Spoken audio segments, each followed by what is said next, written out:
Hi everyone, welcome back. I'm Palraj and in this video I will show you how to fix Mac not showing in Find My. So if your Mac is not appearing in the Find My app, then it usually means Find My Mac is disabled or location access isn't properly configured.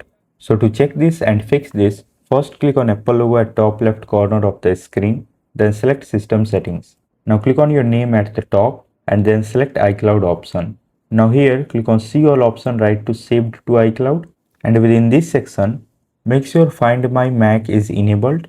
If it is already enabled, then disable it once and enable it again. Now the second thing you should try is just to scroll down within the left side panel and click on privacy and security option. Within this page, go to location services and make sure you have enabled the toggle right to Find My. After enabling, just open Find My app and check for your Mac location. And that's it. Your Mac should now be available in Find My.